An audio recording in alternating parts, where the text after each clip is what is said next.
బ్రహ్మాది దేవతలు అరుస్తున్నారు. బయట నిలబడుతుంటే పార్వతీ సహితుడై లోపలున్నాడు. స్వామి విన్నాడు. అయ్యో ఏదో ఆపదొచ్చినట్లుంది పార్వతి అని గబగబగబగబా బయటకు వచ్చేశాడు స్వామి. వాళ్ళు వచ్చేశారు. ఏమొచ్చిందిరా మీ అందరికీ ఏమైంది అన్నాడు స్వామి. అంటే వీళ్ళకి మాత్రం ఇంకా లౌకిక బుద్ధి పోలేదు. ఎంత తెలివితేటలుగా మాట్లాడతారో చూడండి. స్వామి పాలసముద్రం చిలికాం, ఎప్పుడు బతికుండిపోదామని అందులోంచి హాలాహలం వచ్చింది, మీరు బుచ్చేసుకోండి అంటే కోపడతాడేమోనని. మరి ఆయన అంటే మాటలేంటి, మొత్తం విశ్వానికి తండ్రి. అందుకని ఆయన దగ్గరికి వెళ్ళి భూతేశ భూతాత్మ భూతభావన రూప దేవ మహాదేవ దేవవంద్య ఈ లోకములకెల్ల ఈశ్వరుండవు నీవు, బంధమోక్షములకు ప్రభుడవీవు, శక్తియుతుడవీవు, శబ్ద యోనివీవు, జగదంతరత్నవీవు, ప్రాణమరయ అఖిలమునకును సమస్త బ్రహ్మాండములను ఈశ్వర స్వరూపంగా చెప్పేసి, ఈశ్వర ఈ విశ్వమంతా నిండి నిబిడీకృతమైనటువంటి వాడివి నువ్వే. మేము చెయ్యకూడనటువంటి పని ఒకటి చేశాం. ఒంటికి తీట ఉంది కదా అని ఎవరిని ముందు ప్రార్థన చేసి మొదలు పెట్టాలో ఆ జగత పితరవు వందే పార్వతీ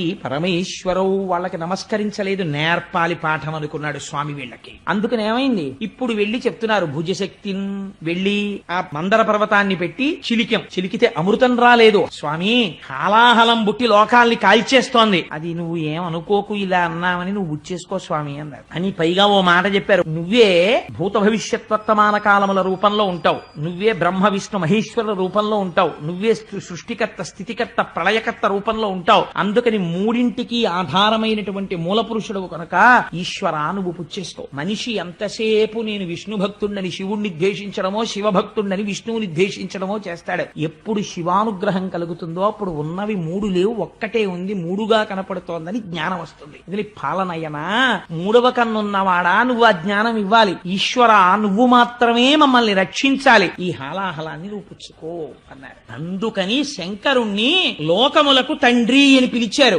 ఎవరికీ అక్కర్లేని హాలాహలాన్ని శంకరుడు పుచ్చుకుంటే మరి ఆయనకి రాదండి ప్రమాదం. ఇప్పుడు ఆయనకి ప్రమాదం వస్తే బాధపడే వాళ్ళు ప్రపంచం మొత్తం మీద ఎవరు కనపడుతున్నారు చెప్పండి నాకు? ఒక్క పార్వతీదేవే కనపడుతోంది. మిగిలిన వాళ్ళందరూ అయ్యా మీరు బుచ్చేసుకోండి, మీరు బుచ్చేసుకోండి, మీరు బుచ్చేసుకోండి అనేవాళ్లే. ఆయన ఎవరికి చెప్పాడో తెలుసా అండి? వీళ్ళందరూ వచ్చి ఆయన అడిగితే పార్వతీదేవి దగ్గరికి వెడితే అమ్మవారు చిరునవ్వులు చిందిస్తూ తాంబూలం వేసుకుని కూర్చుంటుంది. ఉంటే శంకరుడు ఆవిడ వంక చూసి అన్నాడు, చూసావా నీళ్లలోంచి వేడి పుట్టింది పార్వతి. పిల్లలందరూ ఏడుస్తున్నారు పాపం. ప్రభు అన్నవాడు ఏం చెయ్యాలి? బిడ్డలకి కష్టం వస్తే ఆదుకోవాలి. తండ్రిని నేనుండి ప్రయోజనం ఏమిటి? పిల్లలకు ఆపదొచ్చినప్పుడు రక్షించకపోతే. అందుకని వాళ్ళని రక్షించాలనుకుంటున్నాను పార్వతి. అంటే ఏమిటి దాని ఉద్దేశ్యం? హాలాహలం బుచ్చేసుకుంటానని. అలా అంటే ఆవిడ ఏమైనా వద్దంటుందేమోనని ఇలా నరుక్కొస్తున్నాడు పిల్లల వైపు పెట్టి. ఆవిడెవరు? ఆవిడ ఈ సమస్త బ్రహ్మాండములకు ఆ బ్రహ్మకీట జనని మాతృత్వం భర్తృత్వాన్ని కూడా తోచేస్తుంది ఒక్కొక్కసారి. అందుకని అమ్మతనాన్ని ఆవిడలోంచి ఉద్భుతం చేస్తున్నాడు శంకరుడు. ఎటువంటి మహాత్యాగండి నా స్వామి.